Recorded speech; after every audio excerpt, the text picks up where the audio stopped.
కోటేశ్వర గారు సుబ్రహ్మణ్యం గారు కనెక్ట్ అయ్యారు టెలిఫోన్ లైన్ లో, ఒకసారి వారితో మాట్లాడదాం. నమస్కారం అండి సుబ్రహ్మణ్యం గారు. నమస్కారం అండి. నమస్తే అండి. సుబ్రహ్మణ్యం గారు, ఉద్యమం తీవ్ర రూపం దాల్చింది. ఈ రోజు ఉదయం గవర్నర్ గారి కాన్వాయ్ని అడ్డుకున్నారు అంగన్వాడీ కార్యకర్తలు. అలాగే మంత్రి సురేఖ శ్రీవాణి గారైతే వీరి దెబ్బకి కారెక్కి పారిపోయిన పరిస్థితి మనం ఈరోజు చూసాం. ఇంత తీవ్ర రూపం దాల్చిన తర్వాత కూడా గవర్నమెంట్ నుంచి మీకు ఎటువంటి రెస్పాన్సు లేదా? ఎందుకంటే ఎస్మా అనేది సామాన్యమైన విషయం కాదు. పిచ్చుకల మీద బ్రహ్మాస్త్రాలు ప్రయోగించే పరిస్థితికి ప్రభుత్వం దిగింది. ఎందుకంటే వాస్తవంగా చాలా చిరు ఉద్యోగులు అంగన్వాడీ టీచర్లు అంటే, వారి మీద తీవ్ర స్థాయిలో ఇలా దాడి చేయడానికి గల కారణం ఏంటి? ఈరోజు రిపర్కషన్స్ ఎలా ఉండబోతున్నాయి? సార్ అందరికీ నమస్కారం. ఈరోజు అంగన్వాడీ ఉద్యమం మీద రాష్ట్ర ప్రభుత్వం ఉక్కుపాదం మోపుతా ఉంది. పిచ్చుక మీద బ్రహ్మాస్త్రం లాగా మీరు చెప్పినట్టు బ్రహ్మాస్త్రాలు తీస్తా ఉంది. ఇలాంటి ఎస్మాల్ లాంటి చట్టాలు ఏదైతే ధిక్కారంగా అంగన్వాడీల మీద ప్రయోగిస్తుందో, ఎంత భయపెట్టాలని చూస్తే బంతి కిందకి ఎప్పుడు కొట్టిన రెట్టింపు శక్తి పైకి ఎగిరిద్ది. ఈ రాష్ట్ర ప్రభుత్వం దాన్ని గమనించాలి అని చెప్పేసి మేము చెప్పదలుచుకున్నాం. ఈరోజు మా డిమాండ్ సమ్మె చేయటం అనేది మాకు రాజ్యాంగం కల్పించిన హక్కు. మేము న్యాయపరంగానే సమ్మె నోటీస్ ఇచ్చాం. 26 రోజుల నుండి సమ్మె కొనసాగుతా ఉంది. చాలా ప్రశాంతంగా శాంతియుతంగా జరుగుతా ఉంది. ఇలాంటి సమ్మెని ప్రభుత్వం ఆలోచన చేసి పిలిచి చర్చించి వాళ్ళ డిమాండ్లు పరిష్కారం చేయకపోగా ఈరోజు బెదిరింపు ధోరణులకి దిగుతా ఉంది. ఇలాంటి బెదిరింపులకి అంగన్వాడీలు భయపడరు అని చెప్పేసి మేము చెప్పదలుచుకున్నాం. ఈరోజు ఒకసారి జగన్మోహన్ రెడ్డి గారు అంగన్వాడీ ఉద్యమ చరిత్ర చదువుకోవాలని చెప్పేసి చెప్తున్నాం. తెలుగుదేశం ప్రభుత్వం అధికారంలో ఉంటే మేము ధర్నాలు చేస్తే, క్యాంప్ ఆఫీస్ ముట్టడి చేస్తేనేమో ఆయనకి న్యాయం అయిపోయింది. కానీ ఇప్పుడు మాత్రం మేము సమ్మె చేయటం న్యాయం కాదా అని చెప్పేసి మేము అడుగుతా ఉన్నాం. ఈరోజు అంగన్వాడీలు చేస్తున్న నేరం ఏమిటి? పేదలకి సేవలు చేస్తా ఉన్నారు, గర్భిణీలకు సేవలు చేస్తున్నారు, పిల్లలకు సేవలు అందిస్తా ఉన్నారు, అందరికీ పౌష్టాహారం గురించి చెప్తా ఉన్నారు. మాకు మాత్రం పౌష్టాహారం అవసరం లేదా అని చెప్పేసి మేము అడుగుతా ఉన్నాం. ఈ ప్రభుత్వం వచ్చిన తర్వాత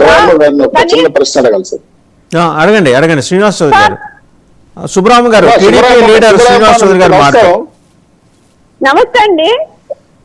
నేను తెలుగుదేశం పార్టీ నాయకుడు శ్రీనివాస్ చౌదరి మాట్లాడుతున్నానమ్మా. గతంలో మీరు ఒక మంత్రి దగ్గరికి వెళ్తే ఏం మీకు ఒళ్ళు బలిసి కొట్టుకుంటున్నారా అని ఒక వార్నింగ్ ఇచ్చారు.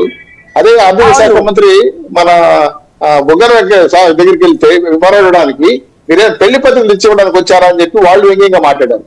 ఒక మహిళలుగా మిమ్మల్ని ఆ విధంగా మాట్లాడడం తప్పు, మేము తీవ్రంగా ఖండిస్తున్నాం. అయితే ఇప్పటి వరకు ఏ అధికారులైనా మీతో చర్చలు జరిపారా ప్రభుత్వం నుంచి? దయచేసి కొద్దిగా చెప్పండి.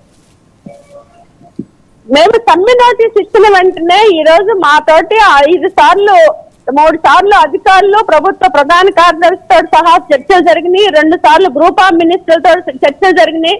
చర్చలు జరిగినా కూడా ప్రభుత్వం వైపు నుంచి మేము ఏదైతే ప్రధాన డిమాండ్, మెయిన్ డిమాండ్ అడుగుతున్నామో దాని గురించి కనీసం పొన్నెత్తి మాట్లాడలేదు.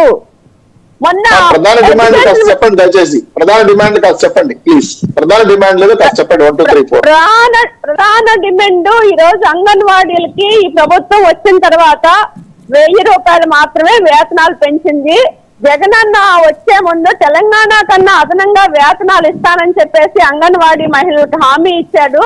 ఈ రోజు ఈ 4.5 సంవత్సరాల కాలంలో ధరలు విపరీతంగా పెరిగినాయి. గ్యాస్ గాని, కరెంట్ గాని, నిత్యావసర సరుకులు గాని మాకు వేతనాలు పెంచలేదు.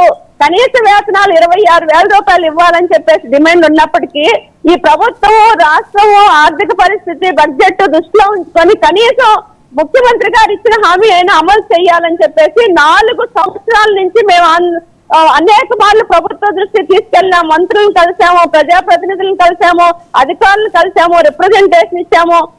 ఏ మాత్రం చౌటోళ్ళ ముందు శంఖ ఊదినట్టుంది కానీ ఈ ప్రభుత్వానికి చలనం లేని పరిస్థితి ఒకటి. రెండవది, సుప్రీంకోర్టు చెప్తా ఉంది అంగన్వాడీలకి గ్రాట్యుటీ అర్హులేను, అంగన్వాడీల్ని నియమించేది రాష్ట్ర ప్రభుత్వమేను, వాళ్ళకి ప్రభుత్వ సర్వీస్ రూల్ అది కేంద్ర ప్రభుత్వానికి పంపించాలి గ్రాడ్యుయేట్ గురించి. అంటే మొన్న కేంద్ర ప్రభుత్వం అంటే కేంద్ర ప్రభుత్వానికి పంపిస్తారు అనేది కాదు. బొత్స సత్యనారాయణ గారు చెప్తున్నారు మీరు అవసరమైతే కోర్టులో వేసుకోండి అని చెప్తున్నాడు. అంటే కోర్టులో వేసుకొని సలహా ఇవ్వటం కూడా మేము ఇవన్నీ ఆరోపణలు. ఏదైతే ఈ ప్రాజెక్ట్ జరిగేది అంగన్వాడీ